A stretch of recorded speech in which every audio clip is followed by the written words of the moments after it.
Hello students, welcome to Prime एडुकेटम।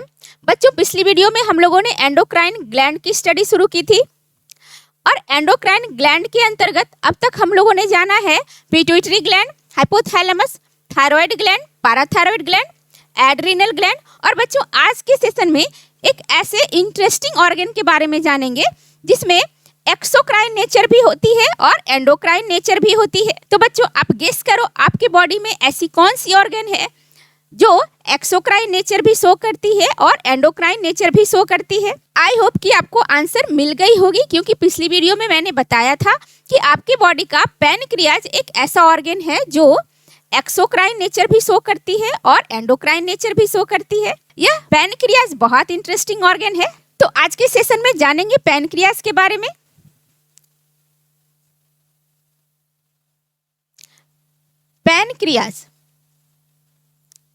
Pancreas को और किन किन नामों से जानते हैं? ये एक्सोक्राइन और एंडोक्राइन बोथ नेचर को शो करती है, इसलिए इसे हेटेरोक्राइन ग्लैंड भी कहते हैं।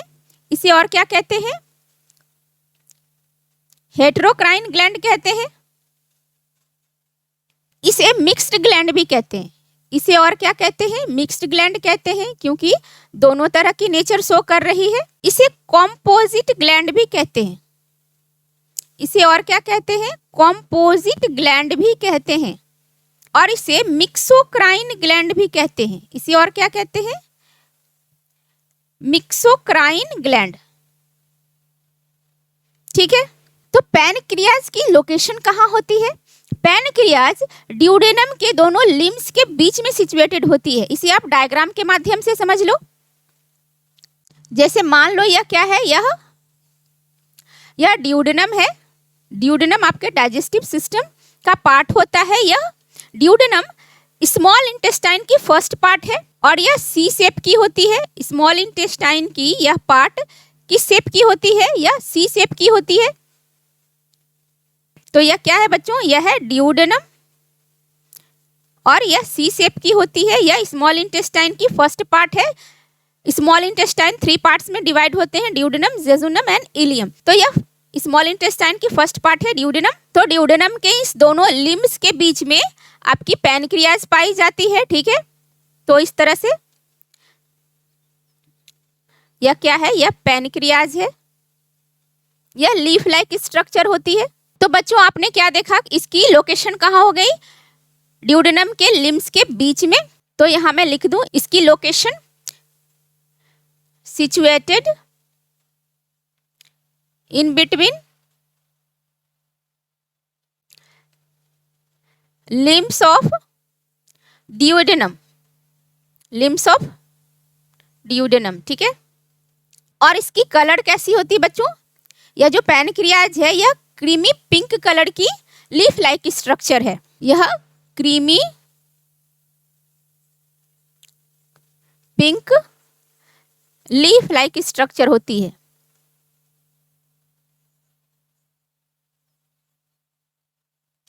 और इसकी लेंथ होती है 15 सेंटीमीटर। इसकी लेंथ है 15 सेंटीमीटर। और यह क्या करती है? It shows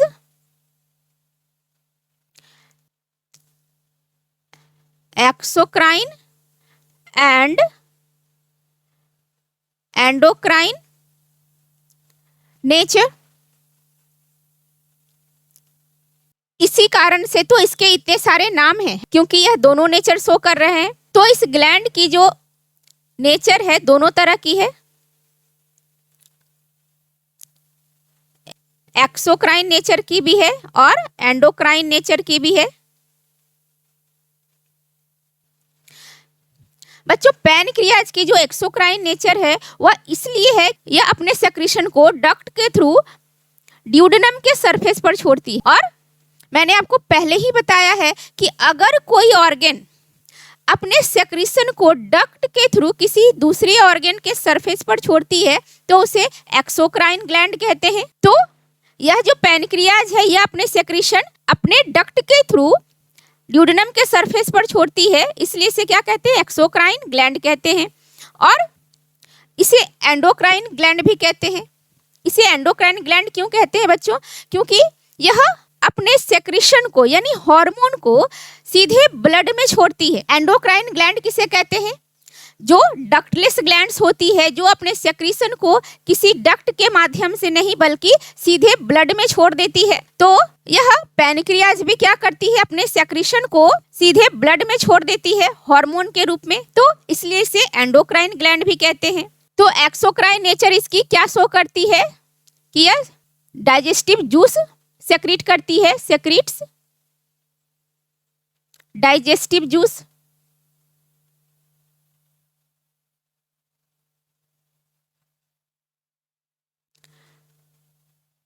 through ducts. और इसे एंडोक्राइन ग्लैंड क्यों कहते हैं? क्योंकि यह हार्मोन सेक्रेट करती है, सेक्रेट्स हार्मोन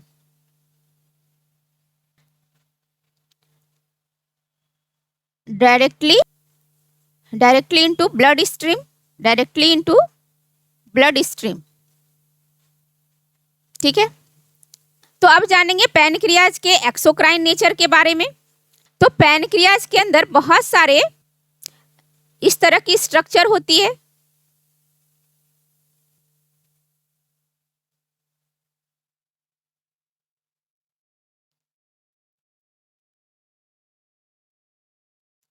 इस तरह की स्ट्रक्चर पैनक्रियाज में बहुत सारी होती है।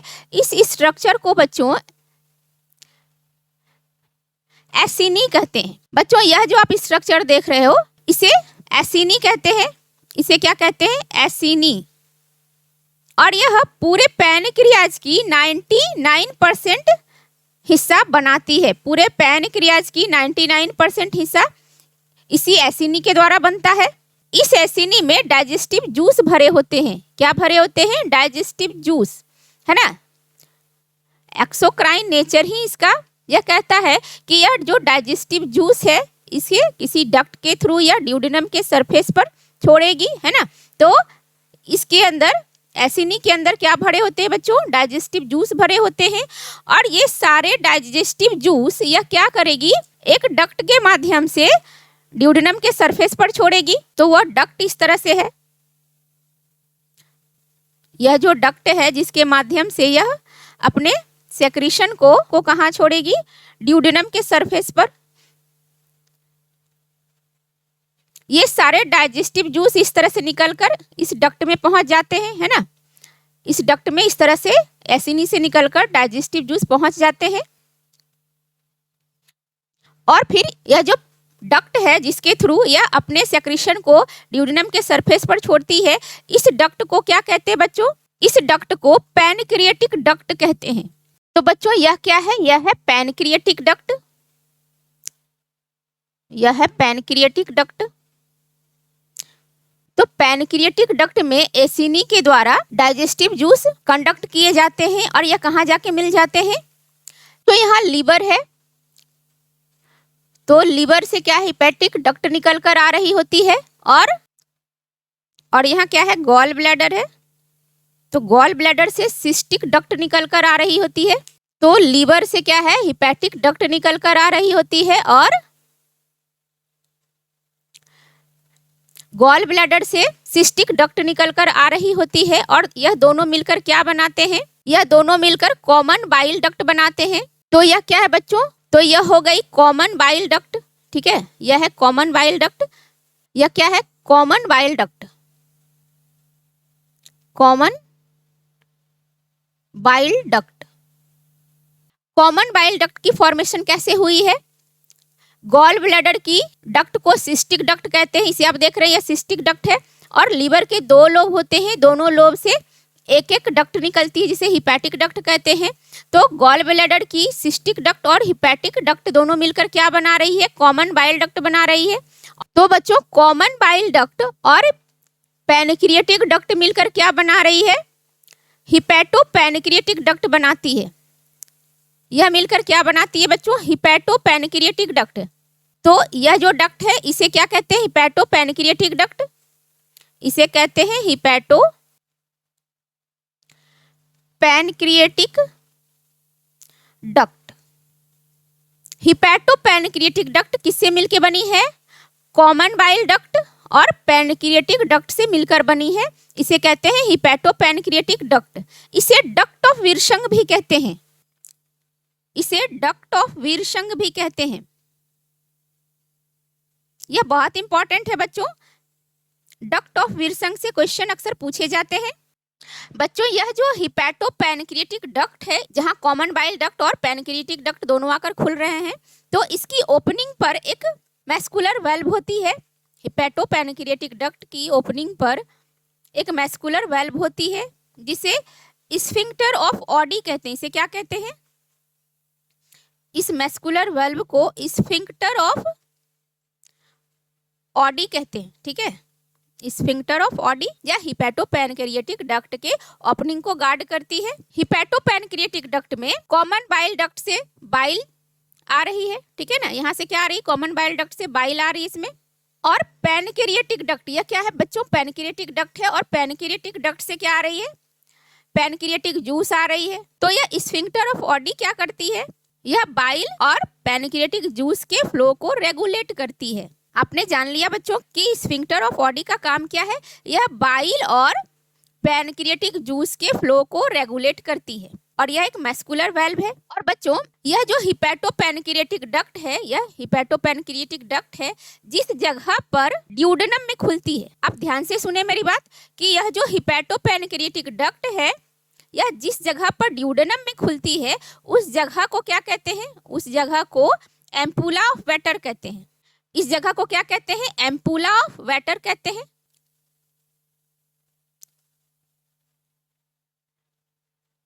Ampulla of water. ठीक है, यह एम्पुला ऑफ वाटर है क्या? हिपैटोपैनक्रिएटिक डक्ट जिस जगह पर ड्यूडेनम में खुलती है उस जगह को क्या कहते हैं? एम्पुला ऑफ वाटर कहते हैं। बच्चों एम्पुला ऑफ वाटर, दरअसल यह नाम इनके डिस्कवरर एंडरसन वाटर के नाम पर पड़ा है। यह दरअसल एक रिजर्वायर है। यह एम्पुला ऑफ वाटर क्या है बच्चों? दरअसल एक रिजर्वायर है that serves as a connection between areas of digestive system. यह एक रिजर्वायर है जो कि डाइजेस्टिव सिस्टम के एरियाज के बीच में कनेक्शन स्थापित करती है। This is all about structure of pancreas. बच्चों आप इसकी स्क्रीनशॉट ले सकते हैं।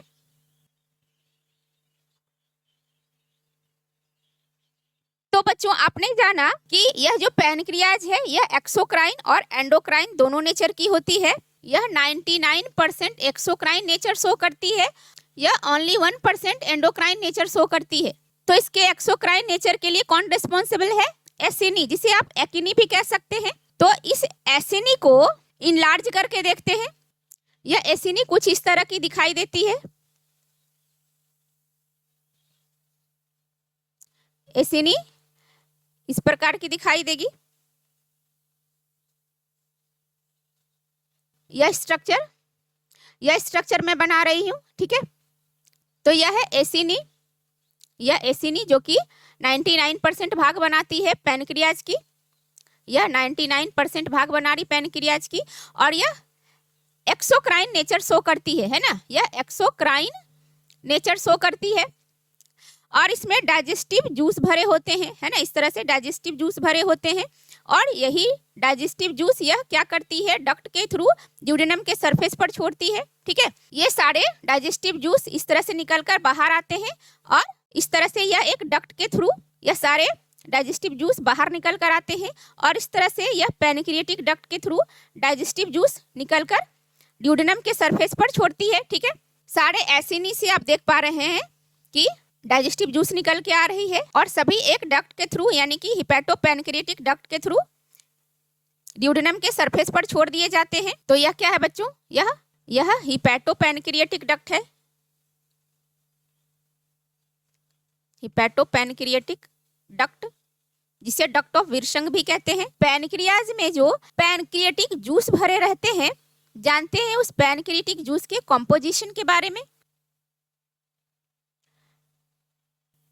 Composition of pancreatic juice.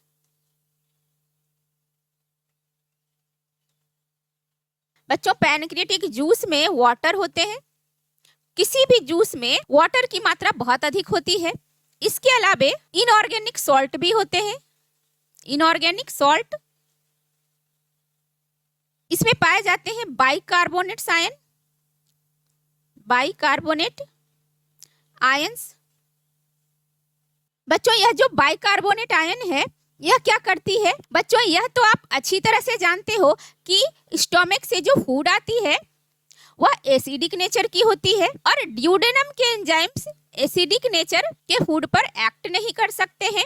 तो यह जो बाइकार्बोनेट आयन है यह क्या करती है? यह बाइकार्बोनेट आयन स्टोमक से आए हुए एसिडिक नेचर के फूड को न्यूट्रलाइज कर देती है। यह बाइकार्बोनेट आयन क्या करती है? It neutralizes the acidic medium of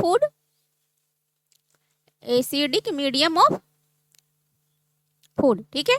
उसके बाद पैनक्रियाटिक जूस में बहुत सारे इनएक्टिव एंजाइम्स भी पाए जाते हैं। इनएक्टिव एंजाइम्स भी बहुत सारे पाए जाते हैं जिनके नाम है ट्रिप्सिनोजेन,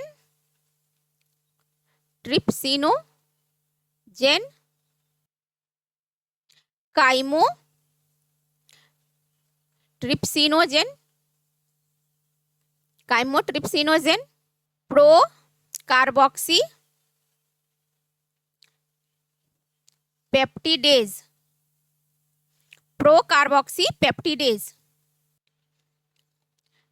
अमाइलेजेज, लाइपेज,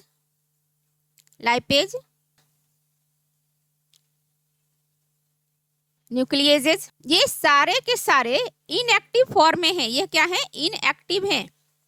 इनएक्टिव फॉर्म में है। तो बच्चों जब तक यह इनएक्टिव फॉर्म में है किसी काम के नहीं है, डाइजेशन में यह पार्टिसिपेट कैसे करेंगे? जब तक यह एक्टिव फॉर्म में नहीं आते हैं डाइजेशन में यह पार्टिसिपेट नहीं कर सकते। तो इन्हें एक्टिव फॉर्म में लाएगा कौन? तो इन्हें एक्टिव फॉर्म में लाता है ड्यूडेनम के इंटेस्टाइनल म्यूकोसा से एक एंजाइम सेक्रेट होती है जिसे एंटेरोकाइनेज कहते हैं। बच्चों आप ध्यान से सुने मेरी बात कि एंटेरोकाइनेज एक एंजाइम है, वह इन्हें एक्टिव फॉर्म में लाता है। एंटेरोकाइनेज नाम का एक एंजाइम है जो ड्यूडेनम के इंटेस्टाइनल म्यूकोसा से सेक्रेट होती है। वह क्या करती है? ट्रिप्सिनोजेन को वह एंटेरोकाइनेज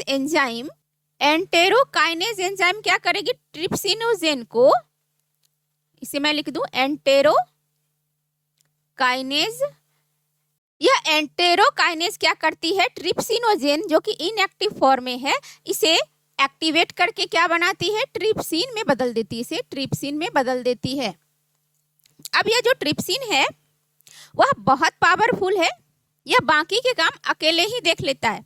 बाकी के जो एंजाइम्स इनएक्टिव फॉर्म में हैं उन्हें यह ट्रिप्सिन अकेले क्या करता है?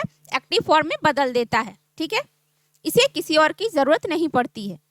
तो बच्चों यह ट्रिप्सिन अब क्या करेगी? काइमोट्रिप्सिनोजेन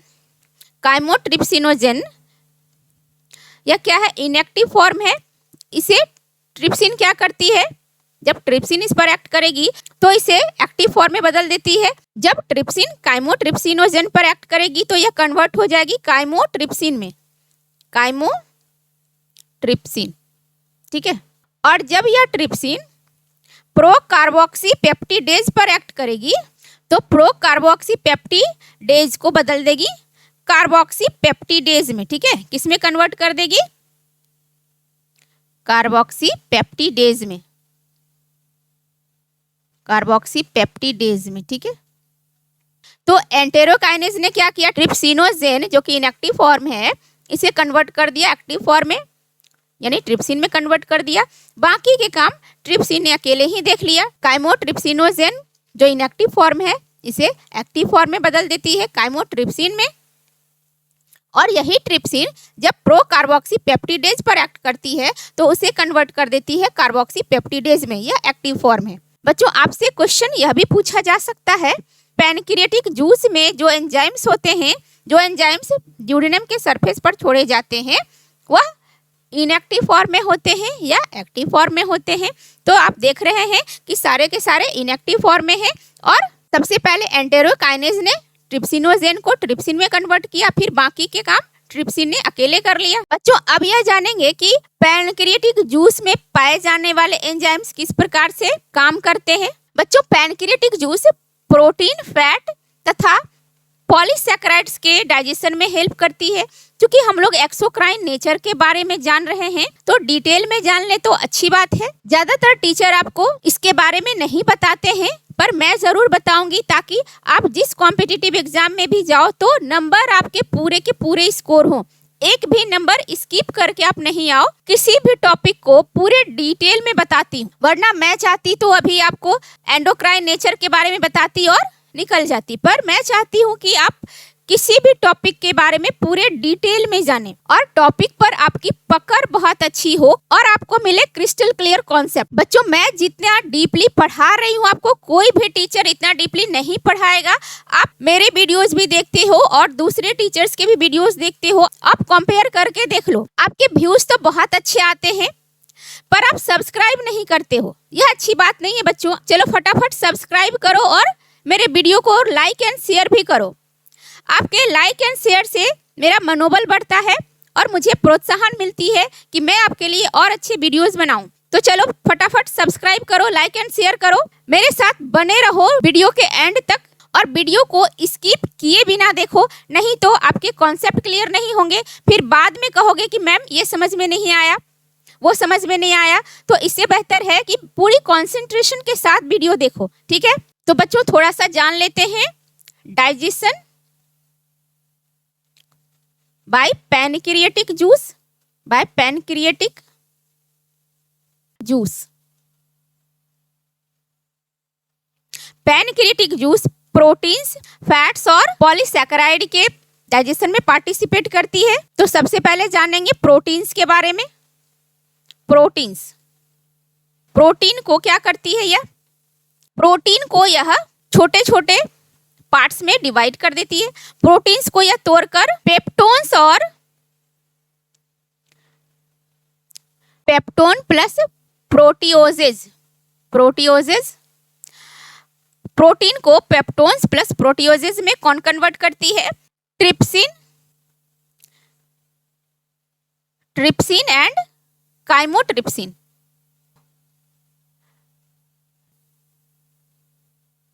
इसकी पीएच होती है 7.8, इसकी पीएच हो गई 7.8 यानी अल्कलाइन इन नेचर। प्रोटीन्स टूटकर पेप्टोन और प्रोटियोजेज में कन्वर्ट हुई है। एमिनो एसिड अभी तक नहीं बनी है यानी इसे और तोड़ा जाएगा। तो फिलहाल यहाँ पर पैनक्रियाज में यहीं तक प्रोसेस होती है। प्रोटीन को तोड़कर पेप्टोन और प्रोटियोजेज में कन्वर्ट किया जाता है। उसके बाद देख लेते हैं फैट। फैट पर लाइपेज एंजाइम काम करती है। फैट पर लाइपेज एंजाइम काम करती है और फैट को डाइग्लिसराइड्स में कन्वर्ट कर देती है। Diglycerides plus fatty acid. Fat पर जब लाइपेज एंजाइम एक्ट करती है तो फैट को कन्वर्ट कर देती है डाइग्लिसराइड्स प्लस फैटी एसिड में। फर्दर इस पर लाइपेज एंजाइम एक्ट करती है और इसे कन्वर्ट कर देती है मोनोग्लिसराइड्स में। मोनोग्लिसराइड्स प्लस फैटी एसिड, ठीक है। मोनोग्लिसराइड प्लस फैटी एसिड यानी फैट पर जब लाइपेज एंजाइम एक्ट करती है तो डाइग्लिसराइड्स बनते हैं, मोनोग्लिसराइड्स बनते हैं, लेकिन ग्लिसरॉल अभी तक नहीं बना है, ठीक है। तो ग्लिसरॉल जब तक नहीं बनता तो यह ब्लड के द्वारा एब्जॉर्ब नहीं किए जा सकते हैं, तो फर्दर इसे और तोड़ा जाएगा। तो पैनक्रियाटिक जूस के द्वारा फैट की डाइजेशन यहीं तक होती है, यानी कि फैट पर लाइपेज एंजाइम एक्ट करेंगे और डाइग्लिसराइड्स एंड मोनोग्लिसराइड्स बनते हैं। फर्दर डाइजेशन बाद में होगी। यहाँ की कहानी बस यहीं तक है।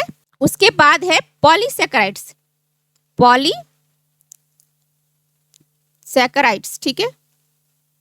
पॉलीसैकेराइड्स पर जब अमाइलेज नाम की एंजाइम एक्ट करती है, अमाइलेज नाम की एंजाइम एक्ट करती है तो यह पॉलीसैकेराइड्स कन्वर्ट हो जाती है डाइसैकेराइड्स में, ठीक है। डाइसैकेराइड्स में कन्वर्ट हो जाती है।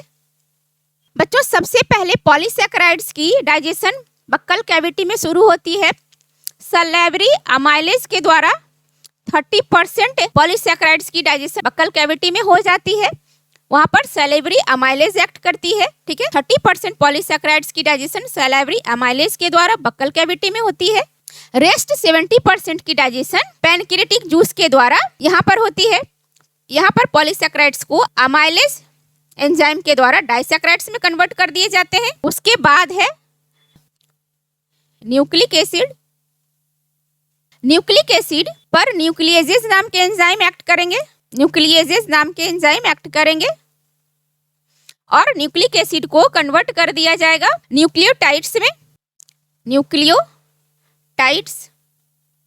न्यूक्लियोटाइड्स पर फर्दर एक्ट करती है न्यूक्लियोटाइडेज एंजाइम।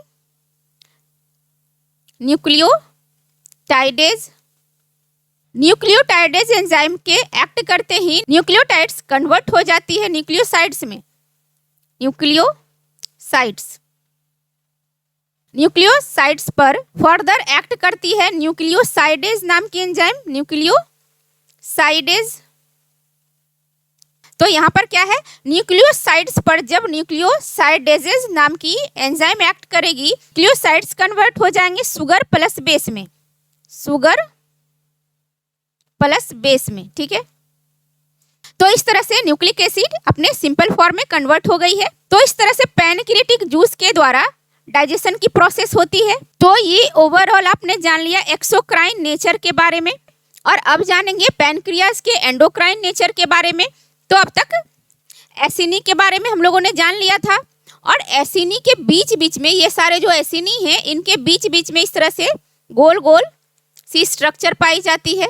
इस तरह से आप देख रहे हैं किस तरह की छोटी छोटी स्ट्रक्चर बीच बीच में पाई जा रही है एसिनी के बीच बीच में। इसे क्या कहते हैं?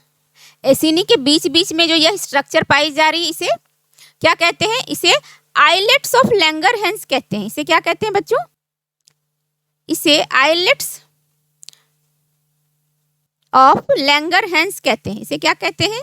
Islets of Langerhans. यह रचना आपको ऐसी नहीं लगती कि समुद्र के बीच बीच में जैसे टापू होती है ना, उसी प्रकार से यह रचना आपको दिख रही होगी, क्योंकि इसके नाम में भी क्या लगा है? आइलेट्स, यानी यह द्वीप की तरह है। समुद्र में जिस तरह से बीच बीच में द्वीप होती है उसी तरह से यह आपको दिखाई दे रही है। और इसकी डिस्कवरी लैंगरहैंस नाम के वैज्ञानिक ने की थी, इसलिए इसका नामकरण वैज्ञानिक के नाम पर हुआ है। इसे क्या कहते हैं? आइलेट्स ऑफ लैंगरहैंस कहते हैं। हिंदी में इसे लैंगरहैंस की द्वीपिकाएं कहते हैं, क्योंकि यह आप देख पा रहे हैं कि पैनक्रियाज में बीच बीच में द्वीप की तरह दिखाई दे रही है, इसलिए इसे लैंगरहैंस की द्वीपिकाएं कहते हैं, है ना। और यह जो है आइलेट्स ऑफ लैंगरहैंस, इसका एंडोक्राइन पार्ट है। एंडोक्राइन पार्ट है। एसिनी इसका एक्सोक्राइन पार्ट है। यह एक्सोक्राइन पार्ट है। तो आइलेट्स ऑफ लैंगरहैंस क्या है? एंडोक्राइन पार्ट है।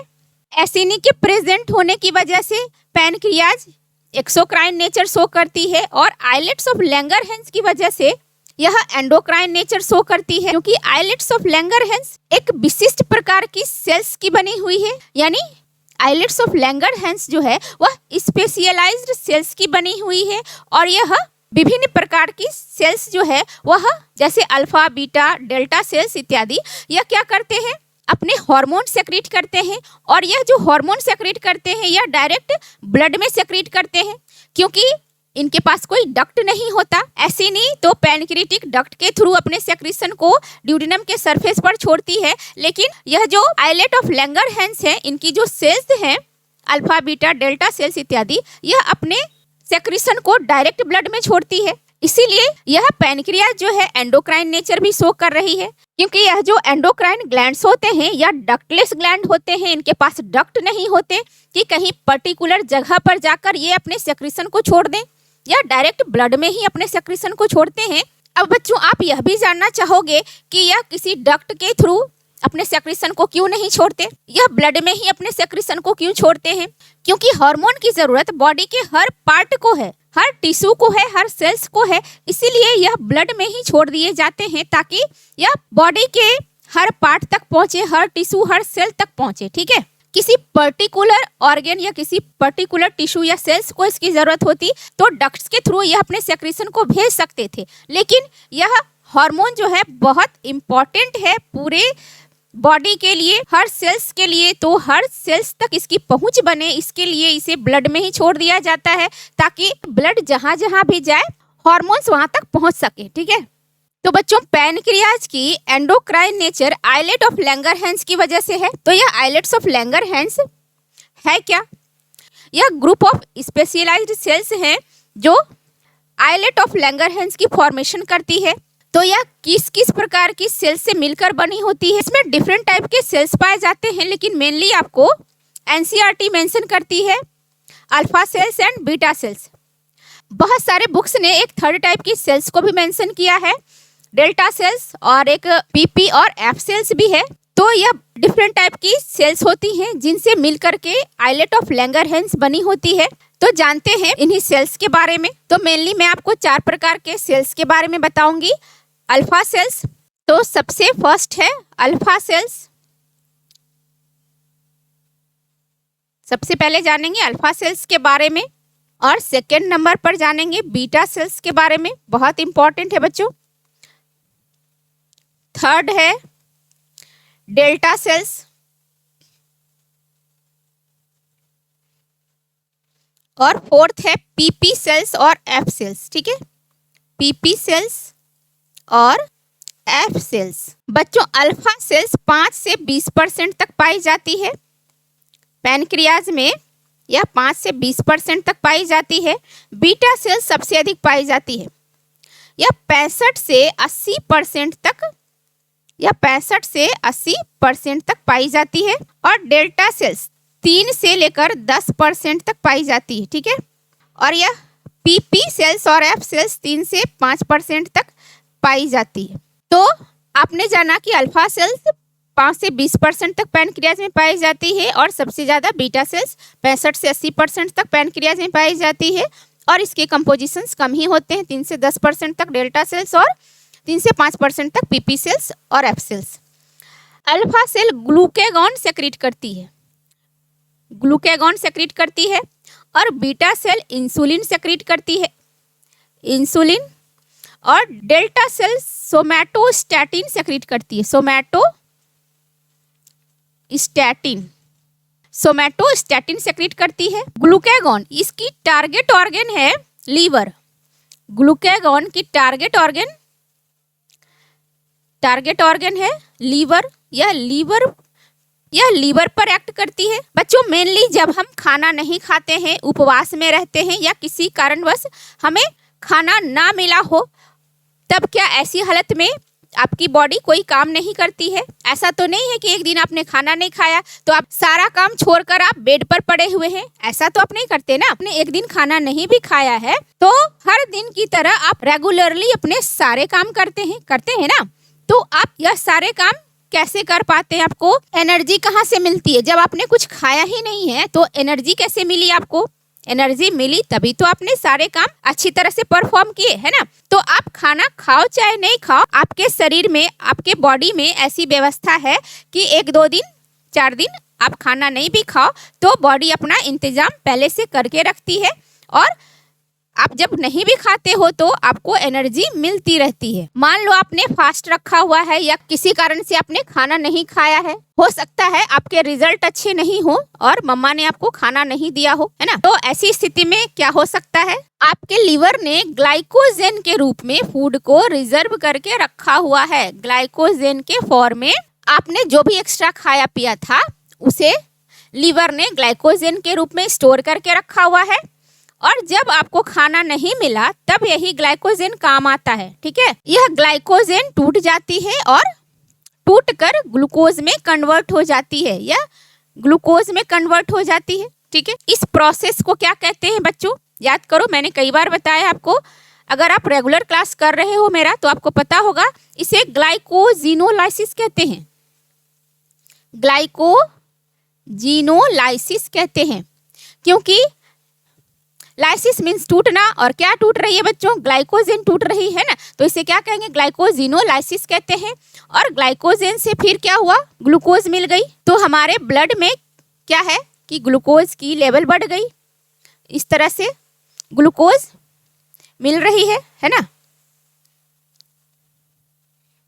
तो जब आपकी फास्टिंग भी है किसी कारण से आपने नहीं खाना खाया है तो भी के लीवर में जो ग्लाइकोजन स्टोर है वह ग्लाइकोजिनोलाइसिस के बाद ग्लूकोज में कन्वर्ट हो जाती है और आपको प्रॉपर वे में एनर्जी मिलती रहती है। ठीक है, और इसके अलावे भी आप क्या कर सकते हो, ग्लूकोज आपको बहुत ज़्यादा चाहिए, एनर्जी नहीं तो नहीं मिलेगी, तो आप प्रोटीन को भी तोड़ सकते हो, है ना, आप लिपिड को भी तोड़ सकते हो। और बच्चों आपको मैंने पहले भी बताया है कि नॉन कार्बोहाइड्रेट सोर्स यानी जिसमें कार्बन नहीं है, ऐसे सोर्स से अगर आप ग्लूकोज बनाते हो तो इसे ग्लूकोनियोजेनेसिस कहते हैं, क्योंकि यह नया सोर्स है ना, ग्लूकोज बनाने का यह नया सोर्स है जिसमें क्या है, कार्बन नहीं है और उससे हमने ग्लूकोज बनाया है, तो इसे क्या कहेंगे, ग्लूकोनियोजेनेसिस कहते हैं। तो एक तो आप ग्लाइकोजिनोलाइसिस से भी ग्लूकोज बना रहे हो और दूसरी ग्लूकोनियोजेनेसिस से भी ग्लूकोज बना रहे हो। ठीक है, प्रोटीन और लिपिड को भी तोड़ सकते हो, है ना, और क्या बना सकते हो, ग्लूकोज।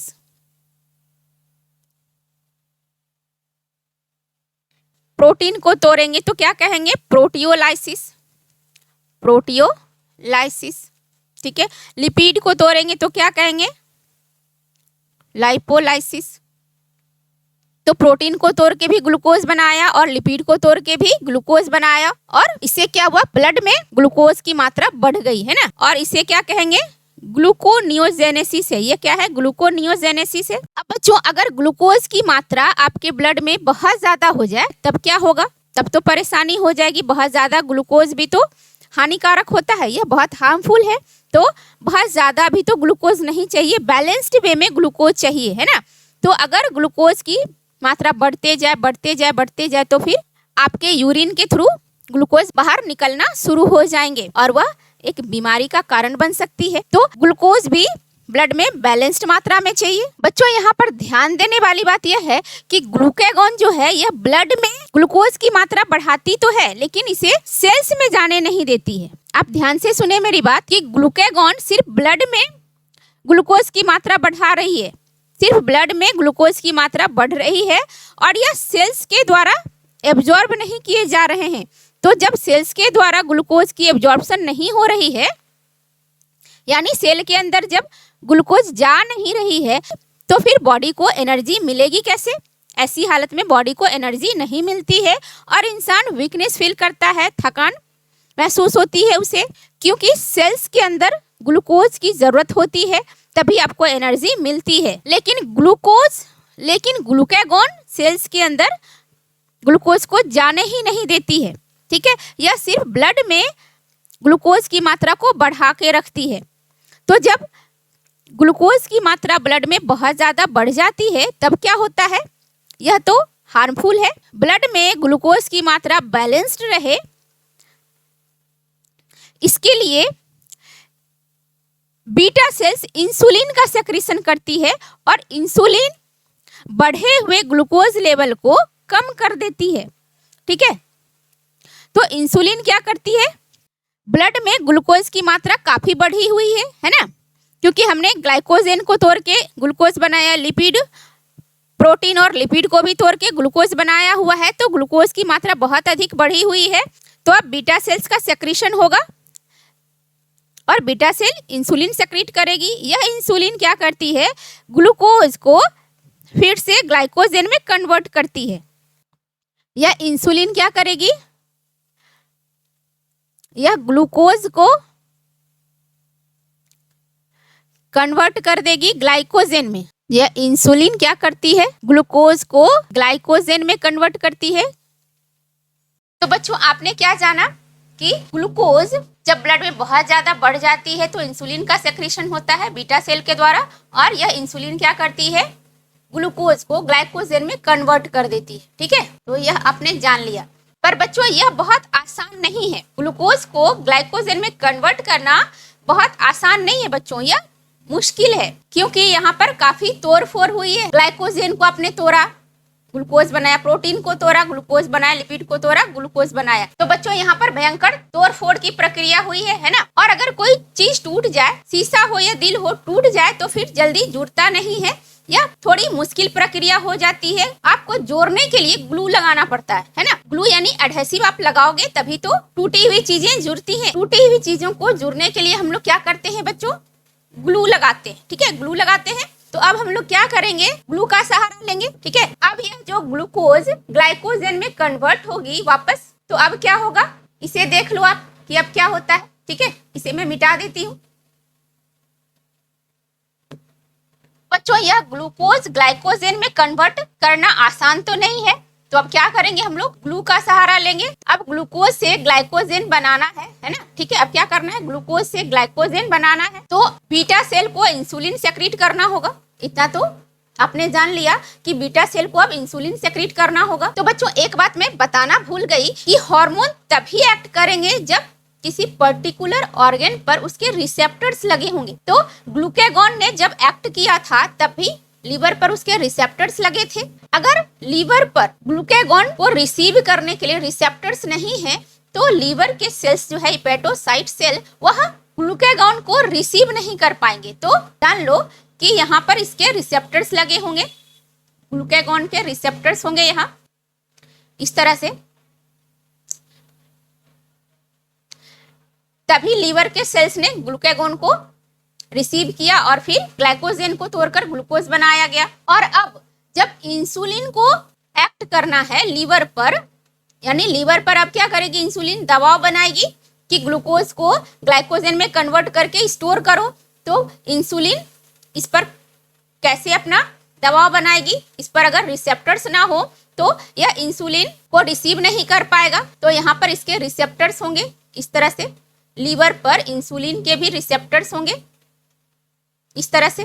जब तक लीवर पर इंसुलिन के रिसेप्टर्स नहीं होंगे तो यह इंसुलिन के दबाव में नहीं आएगी लीवर। ठीक है, क्योंकि इस पर रिसेप्टर्स लगे हुए हैं। तो अब क्या करती है इंसुलिन, इस पर प्रेशर डाल सकती है कि एक्स्ट्रा ग्लूकोज को क्या करना है, तुमको ग्लाइकोजन में कन्वर्ट करना है। इंसुलिन के रिसेप्टर्स लीवर पर लगे हुए हैं तभी इंसुलिन इस पर दबाव बना सकती है कि एक्स्ट्रा ग्लूकोज ब्लड में जितने भी हैं सबको क्या करना है, ग्लाइकोजन में कन्वर्ट करना है। तो मैंने अभी बताया कि काफी तोड़फोड़ की प्रक्रिया यहाँ पर हुई है।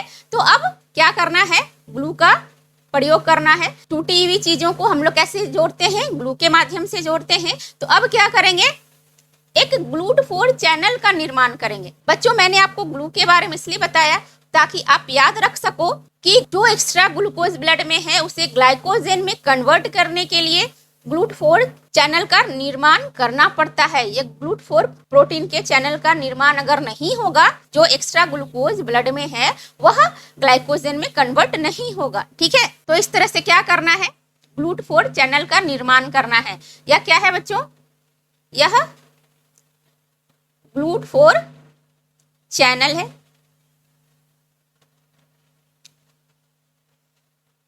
यह ग्लूट4 चैनल प्रोटीन है। अब इसी के माध्यम से क्या है, ग्लूकोज ग्लाइकोजन में कन्वर्ट होंगे। अगर ग्लूट4 चैनल का निर्माण नहीं हुआ तो एक्स्ट्रा ग्लूकोज ब्लड में ही पड़े रहेंगे, ग्लाइकोजन में कन्वर्ट नहीं होंगे। ठीक है, अब बच्चों अब आप यह जानना चाहोगे कि क्या ब्लड में जितने भी एक्स्ट्रा ग्लूकोज हैं सबको लीवर में ग्लाइकोजन के रूप में स्टोर करके रखा जा सकता है?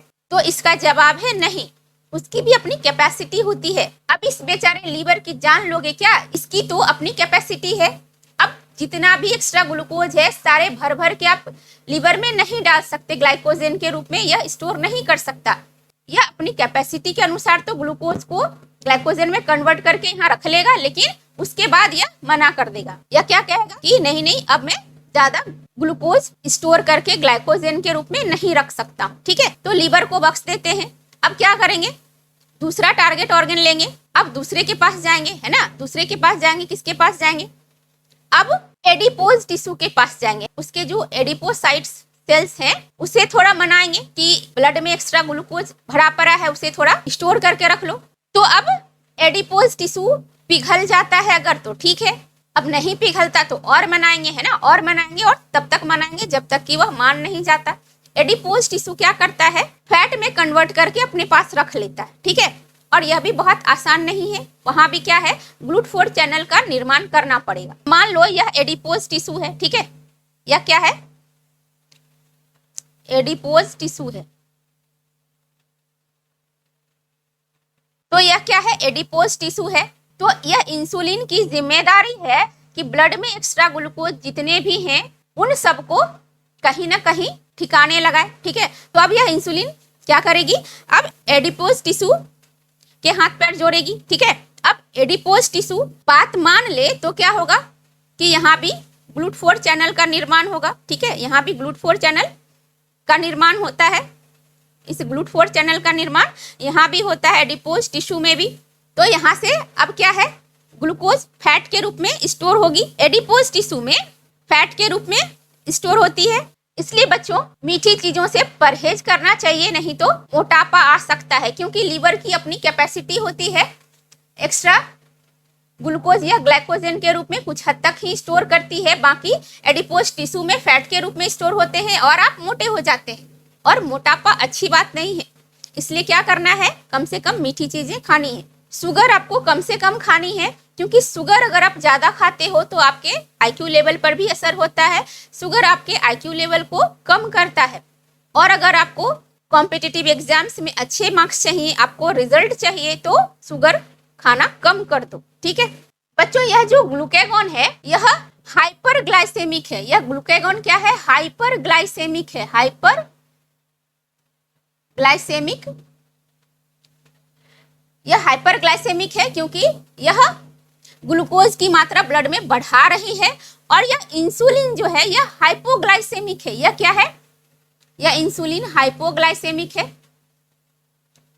हाइपोग्लाइसेमिक है क्योंकि इंसुलिन ब्लड में ग्लूकोज की मात्रा को घटा रही है, तो ग्लूकेगॉन ब्लड में ग्लूकोज की मात्रा को बढ़ा रही है और इंसुलिन घटा रही है। तो यह ग्लूकेगॉन और इंसुलिन एंटागोनिस्टिक काम करती है, एक दूसरे के विपरीत काम करती है, लेकिन इनकी बॉन्डिंग बहुत अच्छी है, इनकी आपस की अंडरस्टैंडिंग बहुत अच्छी है, तभी आपके ब्लड में होम्योस्टेसिस बनी रहती है। बच्चों आप इमेजिन करो कि ब्लड में ग्लूकोज की मात्रा बहुत बढ़ रही है, बहुत बढ़ रही है, बहुत बढ़ रही है। ठीक है, और इंसुलिन का सेक्रेशन किसी कारण से बाधित हो जाए या कम हो जाए, तब क्या होगा, तब एक बीमारी लग सकती है, और उस बीमारी का नाम है डायबिटीज मेलाइटिस। उस बीमारी को क्या कहते हैं, उस बीमारी को डायबिटीज मेलाइटिस कहते हैं। उस बीमारी को क्या कहते हैं, डायबिटीज मेलाइटिस। डायबिटीज मेलाइटिस दो तरह की होती है, टाइप 1 एंड टाइप 2। इसे जुवेनाइल डायबिटीज भी कहते हैं, क्योंकि यह बच्चों को होती है। इसे जुवेनाइल डायबिटीज भी कहते हैं। यह बाइबॉर्न होती है। डायबिटीज हेरिडिटरी डिजीज भी मानी जाती है। अगर आपके खानदान में किसी को भी डायबिटीज है तो उस खानदान में आने वाले बच्चे को भी यह बीमारी हो सकती है, यानी यह न्यूबॉर्न बेबी को भी हो सकती है, क्योंकि उस बच्चे के जीन में इंसुलिन की कमी पाई जाती है। बीटा सेल्स इंसुलिन बहुत कम सेक्रेट करते हैं, जिसके कारण बच्चे को डायबिटीज हो जाती है, शुगर लेवल मेंटेन नहीं हो पाता है। ठीक है, और यह एक ऑटो इम्यून डिसऑर्डर है, यानी यह अपने आप ठीक नहीं होती है, क्योंकि इसमें बच्चे के अंदर ऐसे जीन ही मौजूद नहीं हैं जो बीटा सेल से इंसुलिन को भली भांति सेक्रेट करवा पाए। तो ऐसी हालत में उस बच्चे को इंसुलिन की इंजेक्शन लेनी पड़ती है, क्योंकि यह अपने आप तो ठीक होगी नहीं, और बीटा सेल डिफेक्टिव है या किसी भी कारण से इंसुलिन की सेक्रेशन नहीं हो रही है या कम हो रही है, तो इंजेक्शन लेने ही पड़ेंगे। ठीक है, हीम्यूलिन एक ऐसी ही इंजेक्शन है जो बैक्टीरिया में बनी है। इंसुलिन की सेक्रेशन ना हो पाए तो हीम्यूलिन का इंजेक्शन लिया जा सकता है, ताकि ब्लड में ग्लूकोज लेवल को कम किया जा सके। ठीक है, और टाइप 2 हेरिडिटरी नहीं है। यह आराम पसंद जिंदगी जो लोग जी रहे हैं, ऐसे लोगों को यह बीमारी ज्यादा होती है, जो फिजिकल वर्क नहीं करते हैं या बहुत कम के बराबर फिजिकल वर्क करते हैं। यह जो सेकेंड टाइप की डायबिटीज मेलाइटिस है, यह कभी मजदूर को नहीं होती। यह बीमारी मजदूर को बिल्कुल नहीं होती, क्योंकि मजदूर फिजिकल वर्क बहुत ज्यादा करते हैं, इसीलिए उन्हें यह दूसरे टाइप डायबिटीज मेलाइटिस नहीं होती। यह ज्यादातर ऑफिस में काम करने वाले व्यक्ति को होते हैं, जो जिनकी लाइफ स्टाइल बहुत आराम तलब है, जिनके पास टाइम की कमी होती है, फिजिकल एक्सरसाइज भी वह नहीं कर पाते। ऐसे आराम तलब लोगों को डायबिटीज मेलाइटस की यह दूसरी टाइप वाली बीमारी होती है। और यह बीमारी लाइफस्टाइल में थोड़ी चेंज कर लें तो ठीक हो सकती है। जैसे फिजिकल एक्सरसाइज कर सकते हैं। यह क्या है, बहुत हद तक क्योरेबल है अगर आप फिजिकल एक्सरसाइज करते हैं। फिजिकल एक्सरसाइज से यह ठीक हो सकती है। डाइट कंट्रोल करें तो भी यह बीमारी ठीक हो सकती है। अपने डाइट में जरूरत के हिसाब से चेंज ला सकते हैं। तो यह सब कुछ उपाय हैं जिसे आप करके टाइप 2 वाले डायबिटीज मेलाइटस से आप बच सकते हैं। और टाइप 1 में तो कोई उपाय ही नहीं है। तो अब जानेंगे तीसरे टाइप ऑफ सेल्स के बारे में, जो कि है delta sales. Delta sales pancreas के अलावे और कहाँ कहाँ पाए जाते हैं बच्चों? यह पाए जाते हैं हाइपोथैलेमस में। हाइपोथैलेमस, पैनक्रियाज के अलावे यह हाइपोथैलेमस में पाए जाते हैं। Central nervous system, central nervous system, CNS कहते हैं इसे, ठीक है। तो पैनक्रियाज के अलावा डेल्टा सेल्स हाइपोथैलेमस में पाए जाएंगे, सेंट्रल नर्वस सिस्टम में पाए जाएंगे, पेरिफेरल न्यूरॉन्स में भी पाए जाते हैं, पेरिफेरल न्यूरॉन्स में भी पाए जाएंगे। और इसके अलावा delta sales gastro intestinal tract में भी पाए जाते हैं, गैस्ट्रो इंटेस्टाइनल ट्रैक्ट में भी पाए जाएंगे, ठीक है। तो डेल्टा सेल्स पैनक्रियाज के अलावा hypothalamus, central nervous system, peripheral neurons और गैस्ट्रोइंटेस्टाइनल ट्रैक्ट में पाए जाते हैं। और डेल्टा सेल्स पैनक्रियाज में 3 से 10% पाए जाते हैं। और डेल्टा सेल्स के द्वारा सोमैटोस्टैटिन नामक हार्मोन सेक्रेट किया जाता है। यह सोमैटोस्टैटिन क्या करती है बच्चों? It inhibits the secretion of other hormone in pancreas, ठीक है। यह क्या करती है? पैनक्रियाज में और दूसरे हार्मोन जो सेक्रेट होते हैं उनके सेक्रेशन को इनहिबिट कर देती है। उसके बाद है फोर्थ टाइप की सेल्स, पीपी सेल्स और एफ सेल्स। इसे और क्या कहते हैं? इसे पैनक्रिएटिक पॉलीपेप्टाइड भी कहते हैं। इसे पैनक्रिएटिक पॉलीपेप्टाइड भी कहते हैं, पॉलीपेप्टाइड। तो पीपी सेल्स को और क्या कहते हैं? पैनक्रिएटिक पॉलीपेप्टाइड भी कहते हैं। और यह क्या करती है? यह जो पीपी सेल्स है या एफ सेल्स, यह पैनक्रियाज के एंडोक्राइन और एक्सोक्राइन दोनों ही फंक्शन को रेगुलेट करती है। यह बहुत इंपॉर्टेंट है बच्चों। रेगुलेट्स बोथ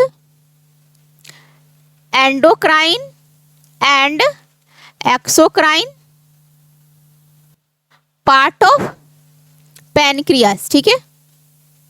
यह क्या करती है?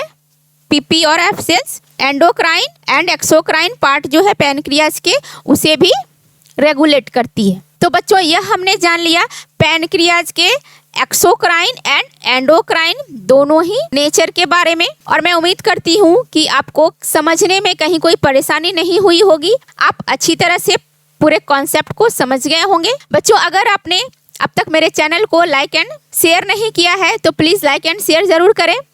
और अगर आप मेरे चैनल पर नए आए हैं तो मेरे चैनल को सब्सक्राइब ज़रूर करें।